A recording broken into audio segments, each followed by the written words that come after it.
Não há movimento na história da igreja que não tenha como base isto: um retorno à palavra, um novo respeito à palavra. A história da igreja pode-se dizer que ela reflete isto: retorno à palavra e desprezo à palavra, retorno à palavra e desprezo à palavra. Alguém se pergunta como é que uma igreja instituída por Jesus e pelos apóstolos, com o passar dos anos, se tornou uma coisa tão anticristo. E não apenas aquela igreja, mas depois da reforma a mesma coisa. Todos os movimentos da reforma foram um retorno à palavra de Deus, um tremer diante da palavra de Deus. Mas o que os reformadores deixaram, os seus herdeiros, com o passar do tempo, sempre foram desviando-se. E se você observar, você vai ver que esse desvio da palavra, ele tem um padrão. O padrão do desvio da palavra é o interesse do homem. A palavra de Deus é uma afronta à nossa natureza carnal, é um incômodo. A palavra de Deus está repleta de coisas que nosso homem natural detesta. E quando não trememos da palavra de Deus, vamos ajeitando aqui, acomodando ali e nos desviando pouco a pouco. Toda vez que Deus usou homens para trazer qualquer tipo de movimento restaurador na igreja, Deus usou o Espírito e a palavra. E sempre houve avivamento na igreja quando homens começaram a tremer da palavra de Deus, respeitar a palavra de Deus como ela deve ser respeitada. O emaranhado de teologia do qual nossos pais se afastaram para começar a viver aquilo que hoje chegou até nós, esse emaranhado continua aí, não morreu, cresceu, está enchendo as livrarias evangélicas com asseverações de todo tipo, feita por homens que não tremem da palavra de Deus.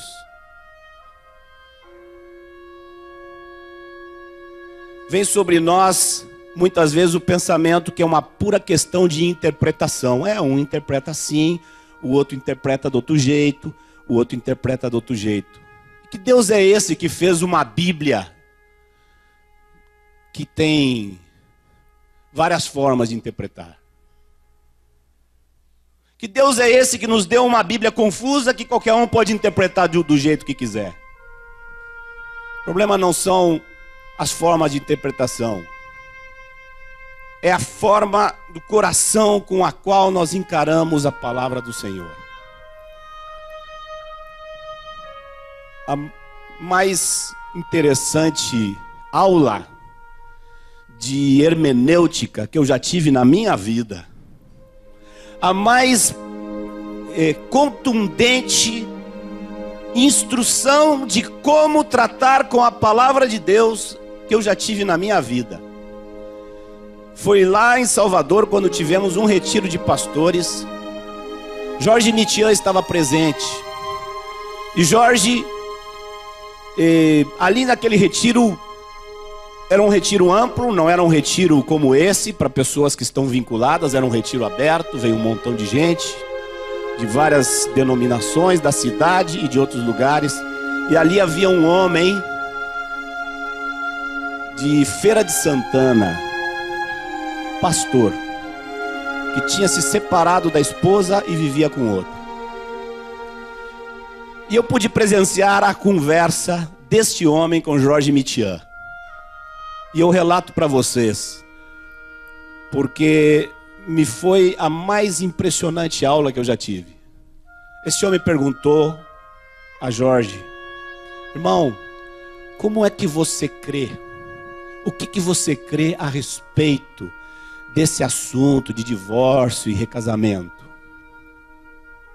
O Jorge abriu em Lucas 16:18 e leu: seu irmão, o que eu creio é isso.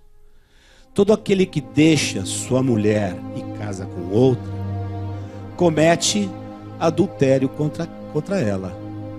E aquele que casa com a repudiada, também comete adultério. Até aí tudo bem. Mas esse interlocutor perguntou a Jorge: sim, irmão, e qual sua interpretação desse versículo? E Jorge disse: bom, meu irmão, eu vou te dar a minha interpretação. A minha interpretação é que todo homem que deixa sua mulher e casa com outra, comete adultério contra ela. E aquele que se casa com a repudiada, também comete adultério. O homem olhou, sabe como a teologia que tem na cabeça, que você não entende a coisa que é dita? Não, irmão, eu não pedi para você ler o texto de novo. Eu pedi para você me dar a sua interpretação. Eu quero saber a sua interpretação. O Jorge disse: ah, tá, desculpe, irmão. Tá bom, eu vou te dar então a minha interpretação desse versículo. Sim. Todo homem que deixa sua mulher e casa com outra, comete adultério contra ela. E quem se casa com a repudiada pelo marido também comete. Eu digo, graças, Senhor. Quando é que ensina um negócio desse no seminário teológico? Essa é uma aula de 1 minuto que me serviu para o resto da vida.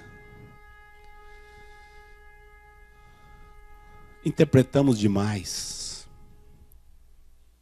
Nossas interpretações produzem desvios.